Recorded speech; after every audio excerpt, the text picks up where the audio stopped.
Good morning. Thank you for coming to this forum. Welcome to Forum. Our forum this morning is going to focus on the women's ministry and our history of women's ministry here at St. James, and of course, the Daughters of the King.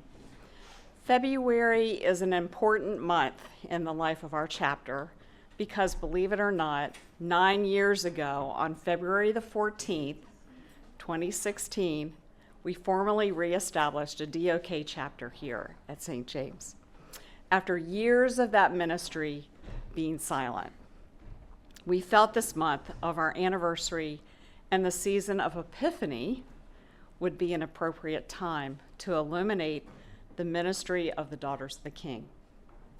We are honored this morning to have St. James's church historian and archivist, Dr. Cordelia Moyse, present today on the Daughters of the King as seen through the lens of the history of women's ministries in the life of our church, the inception of the King's Daughters, and a look at Harriet Lane Johnston, the namesake of our DOK chapter. Dr. Moyse.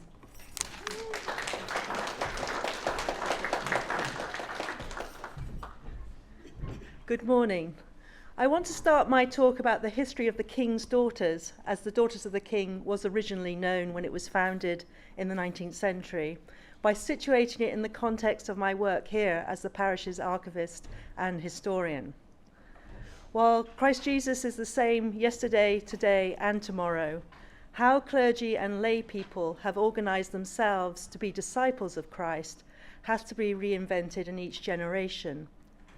This is because social and cultural factors are always at play in the life of the churches, no less than in wider society.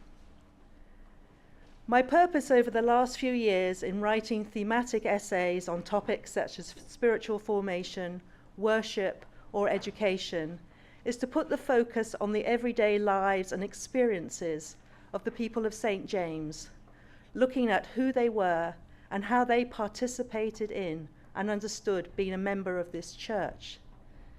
This is what's called social history, when historians examine the cultural, economic, and racial context and the institutions and norms that gave rise to them, rather than solely focusing on leaders or important figures. It is the history of the people as opposed to the history of leaders.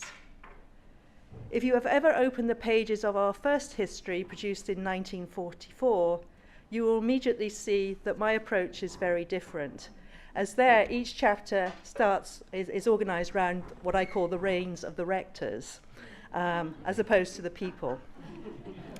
I was reminded of this difference recently when Mary Lou Brock got in touch with me. That name may be familiar to some of you. She served faithfully in this parish over many years and is chiefly remembered as a deacon with a particular ministry among young people. She reached out to me when she saw the advert for this event because her grandmother is actually in this photograph that's before me, and she is the second woman on the left here. That's Mary Lou Brock's grandmother. So that's an important connection. Her memories of her mother and grandmother as members of the King's Daughters brought to life in a new way generations of faithful servants who have made this parish what it is today. So when I was asked by Crystal to talk about the history of the Daughters of the King, I was delighted. Today I'll be sharing my research, which draws heavily on the remarkable archives of this parish, which are on the second floor of this building. The story of the DOK and the King's Daughters, and I'll show you the difference, is just one of the many illustrating the faith and ministry of lay people at this church and their search for spiritual practices and fellowship, which equips them to be better witnesses to their faith through prayer, service, and evangelism. My presentation this morning will consist of 3 parts. The first will be a portrait of St. James in 1901, when the first branch of the King's Daughters was officially started here. I will be looking at what we might call church life for ordinary women in the pew. Not that many of us or any of us are ordinary in this room. How could women serve the church or offer their gifts to the wider community? Where did women find support and encouragement as followers of Christ outside of a Sunday? My second part will look at how and why the first branch was actually established in 1901, and what did it mean to its members, our church, and our city over nearly 80 years. My third chapter or part will look at why that version of the King's Daughters wound up in 1987. And then I hope to have time to say a little bit about the emergence and revival of the Daughters of the King in 2016 and what it says about St. James in 2025. The resurrection of the Daughters of the King, I think, is a fascinating event in the life of a parish as a renewal movement in prayer and spirituality for women after a long trend of making everything co-educational in the prior 50 years. That work is so exciting, and with a thriving men's and women's group, we can now pay attention to the importance once again of single-sex solidarity, support and nurture for spiritual growth and development. So I'd like to turn now and talk about St. James in 1901. What can we possibly know about St. James in 1901? Well, fortunately, we have a history book, well, not a history book, a handbook that was produced in 1902. And in this, we have a lot to thank the new rector of the time, Walter Russell Breed, who came from Massachusetts. It gives us a real snapshot of parish life. It contains reports on all the parish activities of that previous year. So there are 11 organisations listed here, 8 of which are exclusively female and 3 exclusively male. The 8 were as follows: the Women's Auxiliary, which later became known as the Episcopal Church Women's Organisation, the Bishops' Committee on Diocesan Missions, the Parish Building Fund Association, the Dorcas Guild, the St. James Sewing School, the Altar Guild, the St. Hilda's Guild, and last but not least, the St. James Circle of the King's Daughters. At that time, it was commonly thought only right that men and women were responsible for separate spheres in life. Men's spheres was the world outside the home, the public sphere of work and politics, whose rough and tumble made it physically and morally dangerous for the fairer sex to go. Men were the natural leaders of all institutions, including the church. The sphere of women was domestic, the home and family life, where domestic arts and skills could not only nurture the next generation, but soothe the spirits of men who had to negotiate the trials and tribulations of the public world. Obviously, this is a simplistic presentation of separate sphere ideology, and it obviously contained many contradictions, the most obvious perhaps being when we think about class and racial divisions. Yet when we read about the thriving parish in 1901, it looks like some of the daughters, wives, mothers and grandmothers of the parish were more active and perhaps influential in the church than their male counterparts. Despite some women's desire for meaningful work outside the home and the church's need for their labour, gender, however, still defined permissible action. So when we look at these women's groups, and I invite you to do so afterwards, we'll see, to mix my metaphors, they were hives of industry and fundraising machines.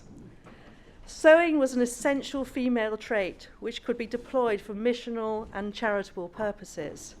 Sewing pervaded all female activities in the life of the church for women and girls of all ages and classes.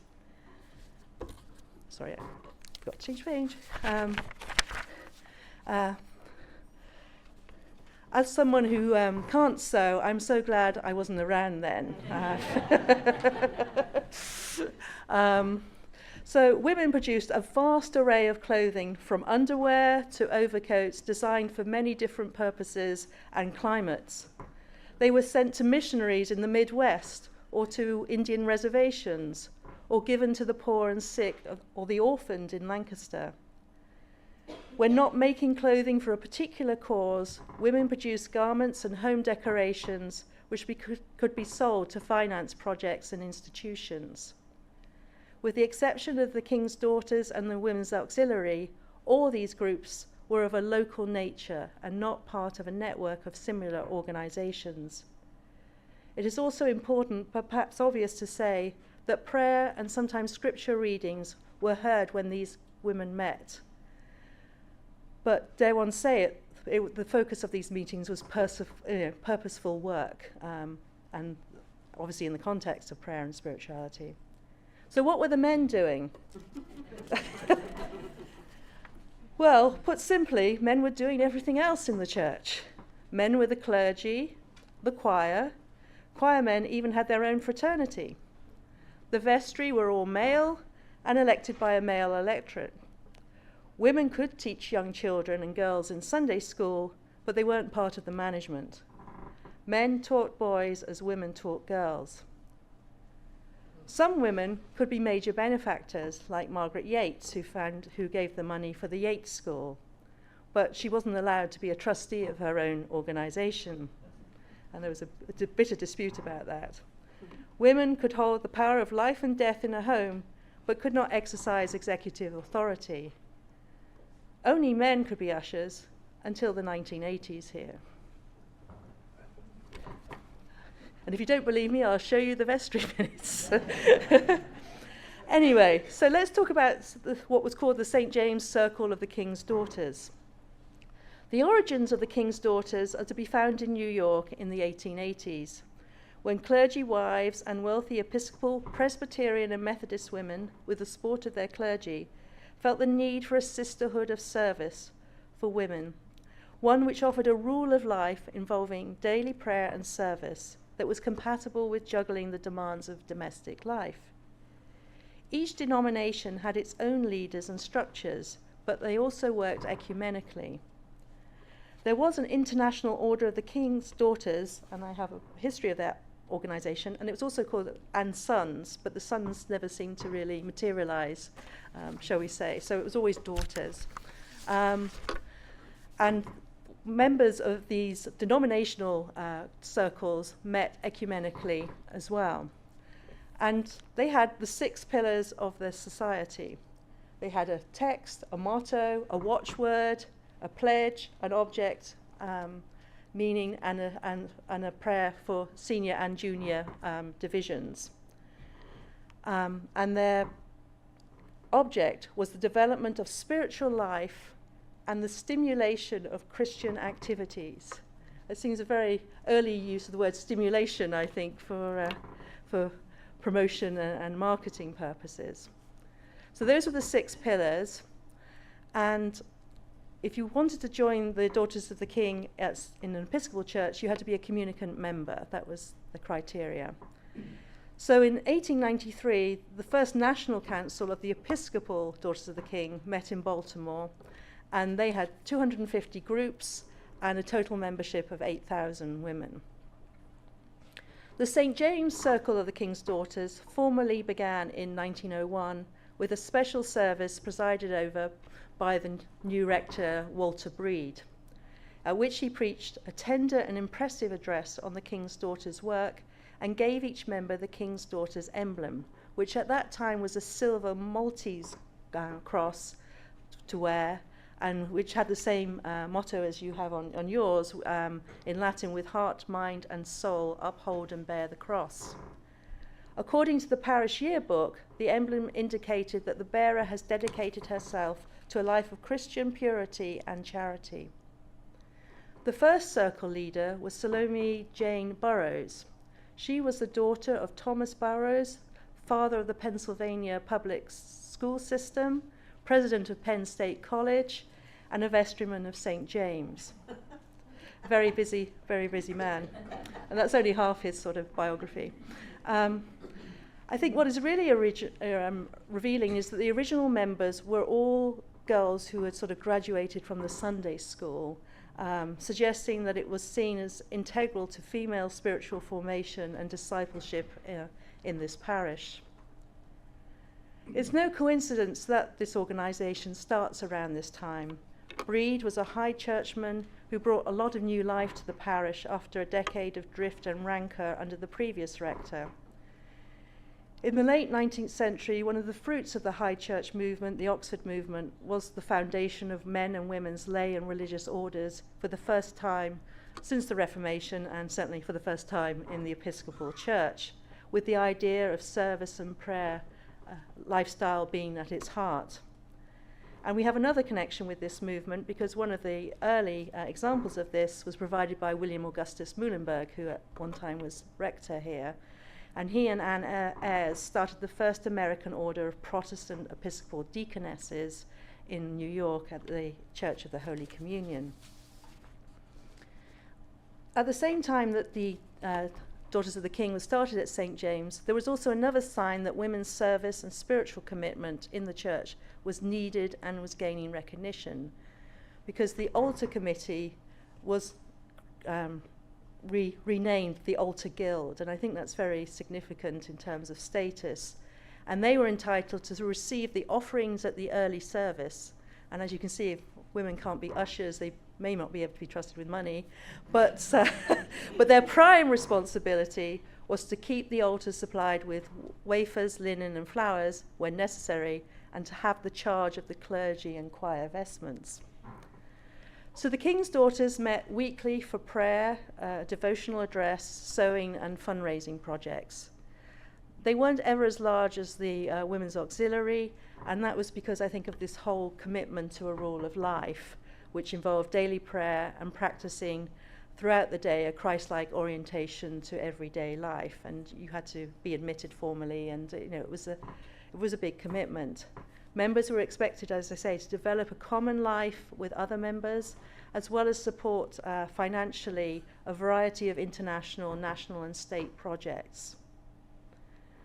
In 1950, nearly 50 years after it was founded, we know that the King's Daughters Circle had 52 members, and interestingly, it was reported 20 were active and 32 were contributing, which may sound a little damning, but I think if we had more people who contributed as well as were active, we need both skill sets in that, so that's interesting. There were issues with the King's Daughters, which they actually began to resolve in the 30s, was that younger women weren't joining. You had a sort of cohort that joined early on and did great work, but it wasn't sort of attracting the younger generation of the 1930s. So a junior circle was formed then called the Red Rose Circle. And Edith Kaufman was its first president. She later married Harry Brooks, and some of you may know that Edith and Harry were the parents of Tom Brooks, who was head usher at the 8:30 and who sadly died a year or so ago. And so it's interesting to have these deep connections with these former parishioners. While it was a good idea to have junior and senior branches, as you can imagine, it in a way cemented a generational divide. Nobody really likes being junior in life, and the senior women were often very influential, shall we say, and so it was a mixed benefit. So many service projects were undertaken for the benefit of our parish, city, state, and country by both of these circles. I just want to sort of mention some interesting ones. One was in the 1940s that the King's Daughters funded and sent gift packages to the Arctic Circle in Finland to support a family that had suffered during the war. And they sent sweets and stockings and luxury goods for many years to a family of 3 young boys and a widow and her parents. And we are very fortunate because the letters were written in Finnish back to parish, and they were very creative, and they found someone to translate them. So we have a whole file of letters in Finnish and what they actually mean, and you can look at that. That's just one example here. So that was one thing they did. In the 60s, the Red Rose Daughters frequently worked at Crispus Attucks at the community centre, which was created in the 20s to provide social services and programs to the African American community. and they were instructed that they had to go and they were going to do lunches. They had to have hair nets and how to make the sandwiches and how to set the tables and how to clear up after themselves. So very much service in action. A more random thing that I put two and two together about a little while ago is that they also gave scrapbooks to the Pennsylvania State Hospital for what was called crippled children in Elizabethtown. And why that caught my attention is when I was cataloguing the archives, I came across a lot of old scrapbooks at one point and was thinking, why do we have these? All these postcards of Paris in the 20s and 30s and all of that. And a few of them are still in this building. So it's another insight into the lives of these members. And then the other thing, and you may have seen this if you're very observant in the church, is there's a plaque where the organ is to the King's Daughters. They fundraised for an organ in 1918 for the choir room. So that plaque is still there. So those are just a few things they were doing. As I've said, they were also an ecumenical movement with local circles in different churches, and these came together frequently in the city, in the county, and in our state. St. James was a member of what was called the City Union, which started in 1912, and that included Bethany Presbyterian Church, Trinity Lutheran, and the Moravian Church. By 1938, it had 350 members, and they met twice a year, taking turns to visit each other and fundraise. And they had devotions, and they were really big occasions of socialization and fellowship. And when they came to St. James in 1955, they had as their preacher Reverend Beatrice Weaver McConnell, who was the first woman to be ordained in the Evangelical and Reformed Church, which is now part of the UCC. And she was a pioneer, and one reason that she was given the platform here was she had recently married our organist, Frank McConnell, who is a legend.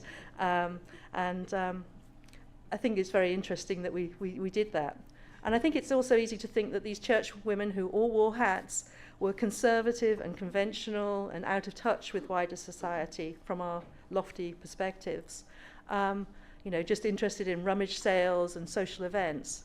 But I think their involvement in Crispus Attucks and having a female preacher at a time when that was still pretty controversial shows that they were engaged in shifting attitudes and understandings of faith. So I mentioned the City Union, and that everything was really fundraising heavy as well as sewing heavy. They endowed a room at the local hospital for those who could not afford to be treated at that time. They had their own home for the aged and I don't know if I pronounced this correctly, at Narberth, outside Philadelphia. They had a holiday home at Valley Forge for women and children to get away for vacations. And they were very big on supporting missions focused on leprosy and lepers in India as well. And I have a brochure here of the county's 40th celebration, which was at St. James in 1951, and you can see all the organizations and people who were active. So I think it's a very interesting insight into ecumenism and how much work went into making those connections and relationships.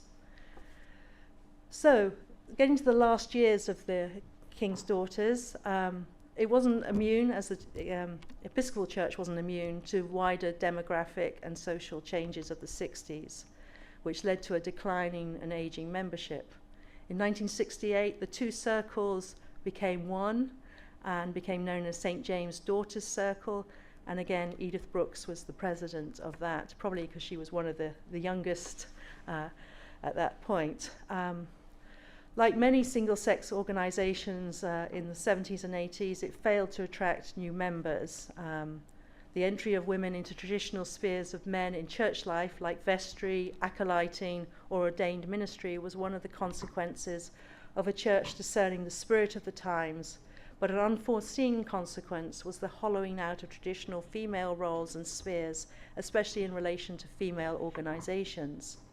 The ideology of equality and equal rights, often expressed in activism, did not necessarily fit comfortably with organizations dedicated to service and prayer. Alongside the upside of women's equality was the loss of a large, dependable volunteer workforce for mission and parish events.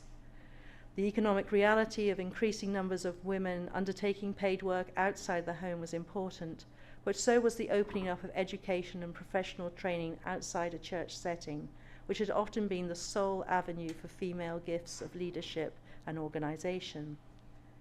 Another factor was the continuing trend to the social integration of church life, which made female single-sex organizations seem intrinsically old-fashioned and irrelevant. The high point of women's social calendar was no longer social gatherings, and the rewards of secular consumerism in quality and scale of goods and entertainment undermined for many women their identity as skilled providers of clothes and hospitality. By 1981, there were 16 active members in the branch, and due to their advancing age, they were obviously scaling back their work. They used to make and sell candy for the town fair, which was a long established tradition at St. James. By 87, the group, with its Red Rose Corps, was elderly, with about half of the remaining members in nursing homes. The active members therefore bravely chose to close the group and give their remaining funds to the Altar Guild for a new frontal and to the St. James Scholarship Fund for students to buy books. Its closure was marked by a special service and brunch on November the 1st, All Saints' Day. According to Mary Lou Brock, a limo took the members to the Eden Resort, where they were offered but did not necessarily drink champagne.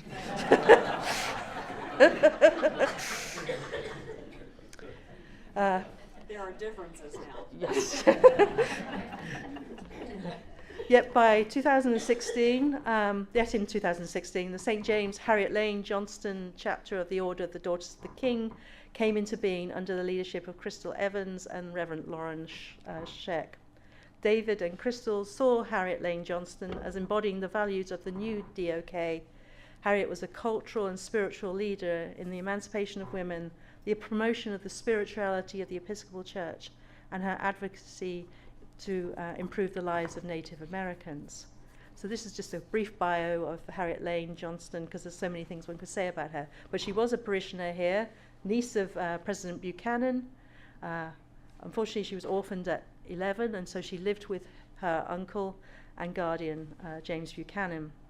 She was the first woman in the White House to be called First Lady, and she used her position to promote many causes, but three that stand out to me in this context are hospital reform, prison reform, and the improvement of the conditions of Native Americans. She was a great advocate for the halting of illegal liquor trade on reservations and improving education and healthcare. And she was given the honorary title by the Chippewa Nation as the Great Mother of the Indians in 1858.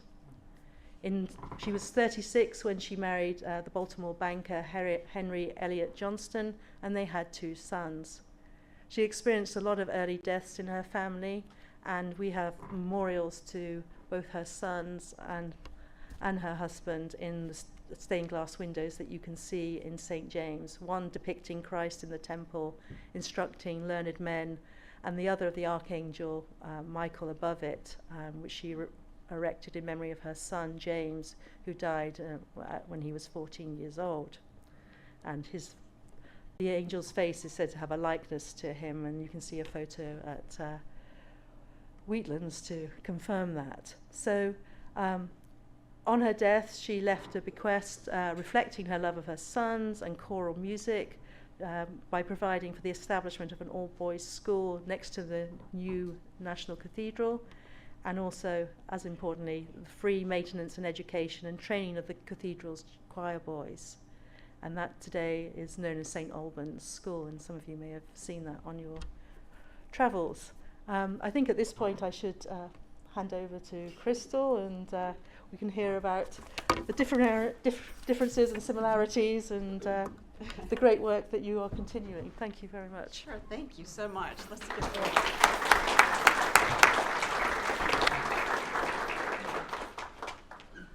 So I realized I did not introduce myself.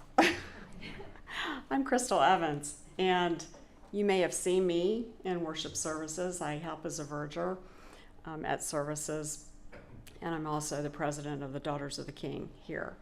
So it's great to be with you and to see the interest that you have in the Daughters of the King.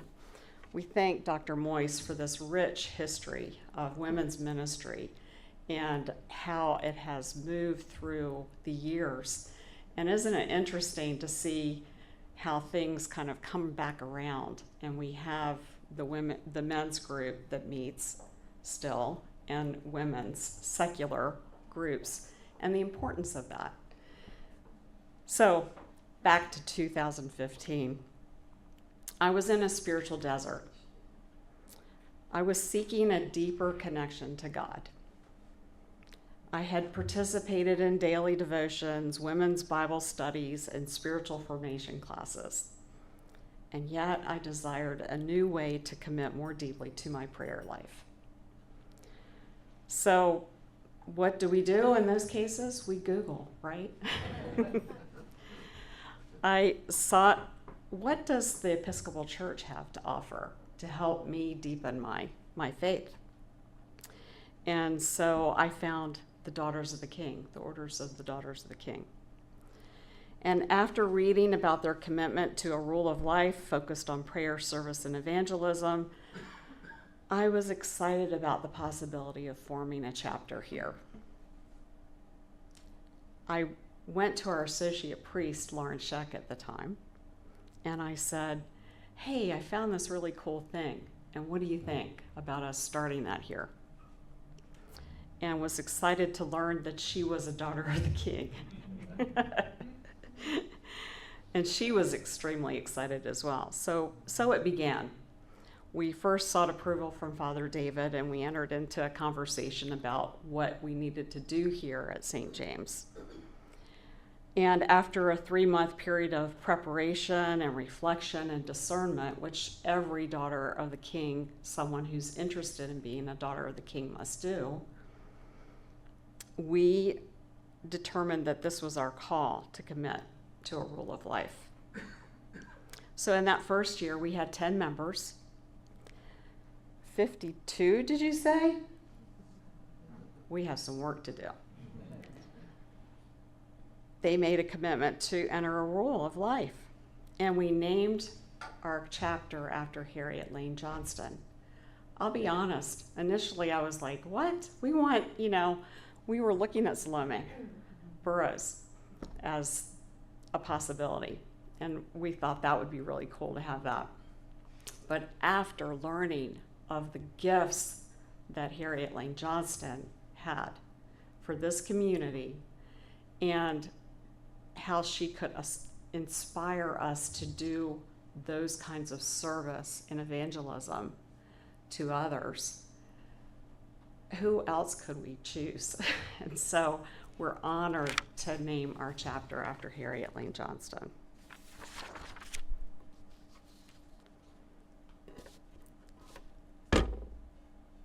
Dr. Moyse really gave us some good information about what she did. She did hospital reform. She also worked with Johns Hopkins, helped with that, prison reform, supporting Native Americans, and the Smithsonian American Art Museum. So she was a learned woman and very passionate about service to others. So in the preceding years, we've added 7 members, and we hope to encourage others to consider participating in a discernment process to commit to this rule of life of prayer, service, and evangelism. Just a little information about the Order of the Daughters of the King. It was founded in 1892, and it was a national order, and by the turn of the century, they also included junior daughters, and I thought that was interesting how you indicated that there was this separation between senior and junior daughters. What we have found when we've gone to province meetings and national meetings, the junior daughters are very involved and they're embraced by the senior daughters. So it's something that we could aspire to here at St. James as we launch the youth program today. So a little bug in your ear, Stuff Joe?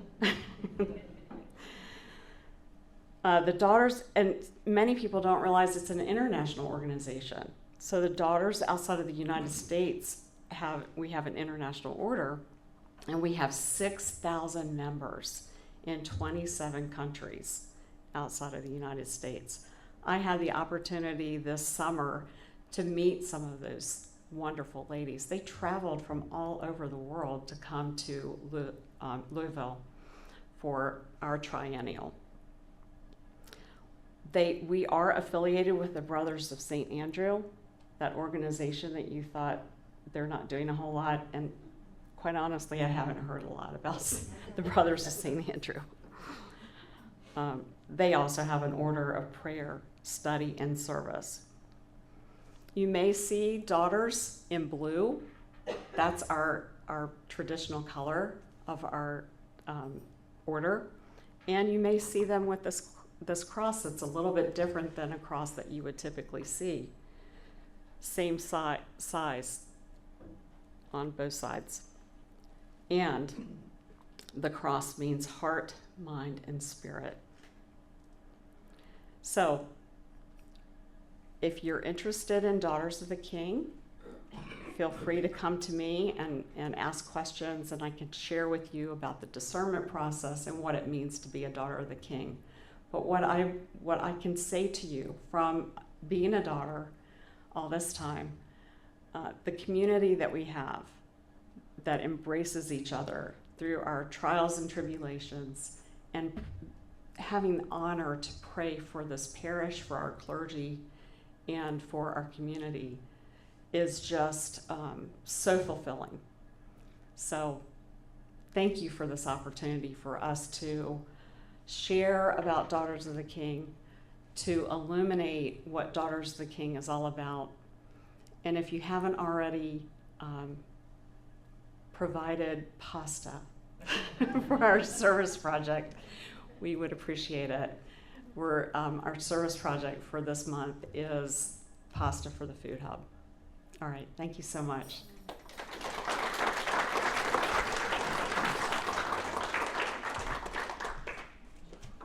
Oh. Any questions?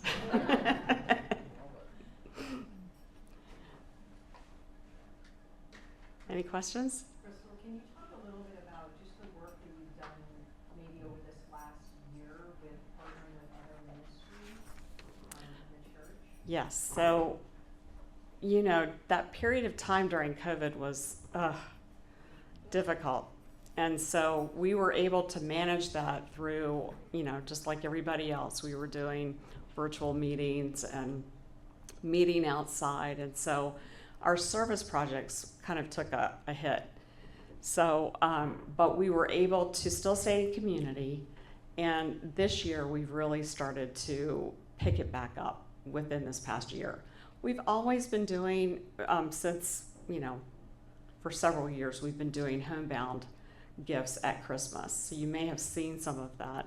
And this year we were able to combine that with the children's ministry, which was beautiful to do that. And then most recently, Steph Joe actually really took the heavy load of helping us do an outreach to our homebound through the Valentine's Day cards. So we're starting to do a lot of work with other ministries within the church, and I anticipate that we're going to continue to do many, many more outreaches with different ministries within our parish here.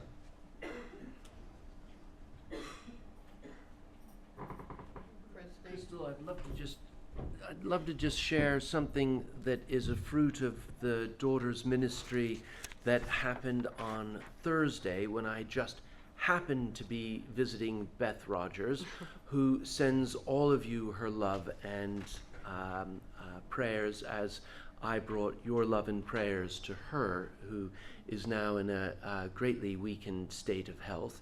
And while I was there was an unopened letter that I was able to open that was a card of love and solidarity from Wanda Stoltzfus, one of the daughters of the king. And then after communion was finished, one of the assistants and carers brought in a card for Beth that was a Valentine's Day card, as I happened to be there on Valentine's Day. And I said how proud I was as a parish priest to happen to be in a parishioner's bedside and room while the ministries and gifts of the parish, the daughters and the generations, came together in one instance in a powerful way. So I hope that's a great encouragement and a profound thing when you're caught being holy by your priest. And Claire. Could you mention about the Providence and how we do service projects through that way also? Through the province. Yeah. So, you know, the organizational part of church is lost on most people probably. And so, you know, we have a diocese, but we also are part of a province. So we're part of Province 3. And all of the daughters that are a part of Province 3, which is Maryland, Virginia, Delaware, West Virginia, Pennsylvania, it's large. And so we all gather, I think it's in June that we're gathering, or April. And so we have service projects. Whoever is a part of the organization of that particular assembly, then we have a service project that we do. And so imagine how many people, if we have 20 that we're bringing from our chapter, and there are chapters from all over our diocese, and then there are chapters from all of those different states, it's a large time together. So a lot of blue, a lot of crosses, a lot of excitement about deepening your faith. And Christy mentioned combining with the Diocese of Bethlehem also? Oh, well, you know, just as we're reunifying the Diocese of Central Pennsylvania and the Diocese of Bethlehem, we're going to have a really large diocese now with Daughters of the King, because I think we have maybe, Susan might know this, 20 chapters from the Diocese of Bethlehem, which is extremely large compared to what we have in our small diocese. We have 5. So it's going to be a large organization and exciting to have that energy. Can I do some introductions of some of our daughters here? We have Anne Claire here, and Susan Landon is our vice president. She's in the striped shirt, doesn't want to stand up. And then we have Francis Sanchez. Lissa Olson's at the back. Judy. Ah, Judy, I missed you. Judy Grody. I've been a member for 22 years. She is what, yes. So she transferred in. We were very thankful to have her come into our chapter. Any other questions? Thank you so much for this time.